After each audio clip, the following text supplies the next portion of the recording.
Vous, merci d'avoir accepté l'invitation de la télévision panafricaine. Eh bien, Olivier Blé, comment comprendre, comment avez-vous accueilli cette rocambolesque affaire du côté de la Côte d'Ivoire qui fait état de la saisie d'un avion de la compagnie nationale Air Côte d'Ivoire du côté de Bamako par un homme d'affaires malien? Bonsoir déjà à toute l'Afrique et à vous. Merci de me permettre de me prononcer sur cette affaire qui pour moi fait honte à la Côte d'Ivoire. Je veux profiter de votre canal pour m'adresser à Alassane Ouattara, le président des Ivoiriens, et rappeler à M. Ouattara que la Côte d'Ivoire est un pays qui mérite respect, très sincèrement. On ne peut pas demander à des investisseurs internationaux de venir investir en Côte d'Ivoire et ne pas être à même de respecter les décisions de justice.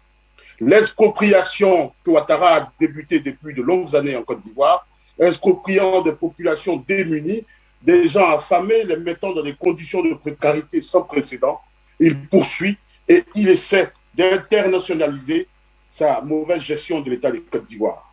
Cher Alassane Ouattara, je vous prie de bien vouloir vous soumettre à la décision de justice. Oui, parce que vous ne pouvez pas, quand ça vous chante, demander aux pays de l'Afrique de l'Ouest de respecter les décisions de la CEDEAO, et quand il s'agit de vous, vous n'êtes pas prêt à respecter. Hier, c'était l'Union africaine. L'Union africaine qui prenait des décisions contre votre régime. Vous avez fait la sourde oreille. Aujourd'hui, c'est M. Diawara. Mais ce que vous devez savoir, M. Ouattara, parce que c'est de Ouattara c'est bien à lui qu'il faut parler. Vous savez, nos pays, il n'y a pas de démocratie. Très sincèrement, il n'y a pas de démocratie. C'est vraiment l'État, mais je veux dire le chef de l'État qui incarne tout, la justice. Il incarne tout. C'est un souverain, on va dire ça comme ça. Donc, cher Alassane Ouattara, cette situation qu'on a connue hier était humiliante pour la Côte d'Ivoire. Et je sais, parce que vous savez, que M. Diawara n'est pas n'importe qui. M. Diawara, les menaces qu'il met maintenant, les menaces qu'il fait face à la Côte d'Ivoire, ce sont des menaces qui verront jour. Oui, il va saisir des biens de la Côte d'Ivoire à l'international. Il en est capable, il a le potentiel. Vous n'allez pas tourner la Côte d'Ivoire en dérision. C'était hier des images de décapitation. Aujourd'hui, ce sont des avions ivoiriens qui sont saisis sur des tarmacs. Mais vous manquez de crédit en ce moment, monsieur. Alassane Ouattara, c'est bien à vous que je m'adresse. Vous avez un conseil des ministres à faire jeudi prochain. Prenez des mesures pour rétablir M. Diawara dans son droit. Il a payé. Vous devez respecter son droit.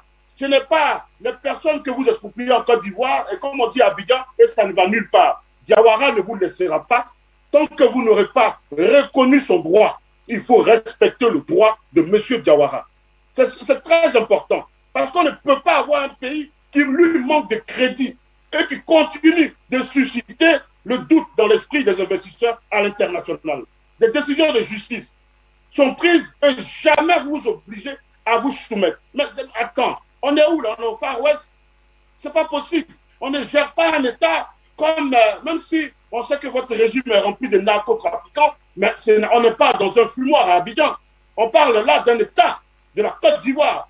Il faut rétablir le plus tôt M. Diawara pour que cette affaire-là arrête de souffler à nos oreilles. Monsieur Ouattara, oui, cher président, s'il vous plaît, de grâce, vous nous avez assez humiliés. La Côte d'Ivoire a assez fait honte au monde. Il est temps que vous arrêtez maintenant de nous faire subir encore ces humiliations. Ce n'est pas possible. Mais quel est ce dirigeant-là qui ne gouverne que par la mort, par le bannissement, par l'humiliation, par l'infantilisation? Mais ce n'est pas possible. On ne construit pas une nation comme ça, M. Ouattara. Je suis exténué parce que quand on parle de Ouattara désormais, c'est des histoires rocambolesques, des histoires, comme dirait quelqu'un, dignes de film. Ce n'est pas possible. On est dans la réalité. Personne n'a envie de vivre de télé-réalité. Monsieur Ouattara, s'il vous plaît, rétablissez Monsieur Diawara dans son droit. Respectez pour une fois dans votre vie une décision de justice. S'il vous plaît, vous voulez incarner la Côte d'Ivoire. La Côte d'Ivoire est un État républicain et ce que vous faites n'a rien de républicain. Je m'arrête là. Merci beaucoup. On va rapidement sortir avec cette dernière question. Pour vous donc qui êtes activiste politique du côté de la diaspora, pour vous donc qui êtes activiste politique du côté de la diaspora. Comment cette histoire, quelle image renvoie la Côte d'Ivoire au travers de cette histoire? Ben, le mot, on peut pas le cacher, c'est la réalité, c'est un État voyou. C'est l'image réelle que la Côte d'Ivoire renvoie, c'est un État voyou. Vous voyez, c'est des histoires qu'on est emmené à voir entre citoyens ordinaires, comme on pourrait dire, mais qu'un État en soit à ce niveau incapable de se soumettre à une décision de justice. Pourtant, Alassane Ouattara, depuis qu'il est arrivé à la tête de la Côte d'Ivoire, s'est toujours présenté comme étant un homme de droit, un homme juste. Mais on sait combien de fois des décisions de justice qui lui intimaient l'ordre de respect n'ont jamais été respectées en Côte d'Ivoire. C'était le cas de la Cour africaine des droits de l'homme qui, en 2020, a reçu beaucoup de décisions, mais jamais Alassane Ouattara se soustrait. Et ce qu'il fait, pire, Alassane Ouattara, comme il ne veut pas respecter la loi et le droit, il se soustrait des organisations. Donc on s'attend à voir Alassane Ouattara demain se retirer de la CEDEAO. C'est ce qu'il fera, parce qu'il ne passe son temps qu'à fuir ses responsabilités. La Côte d'Ivoire est un État qui ne saurait être géré comme une histoire de famille. La Côte d'Ivoire est un État qui ne devrait être géré comme une affaire de village. Un État commerce avec le reste du monde.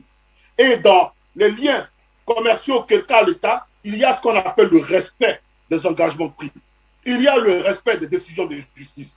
Pourquoi Alassane Ouattara veut à chaque fois se soustraire des décisions de justice? Franchement, c'est pénible pour la Côte d'Ivoire. Les Maliens sont nos amis, les Congolais sont nos amis, parce que M. Diawara, il est congolo-malien. Donc, c'est nos frères.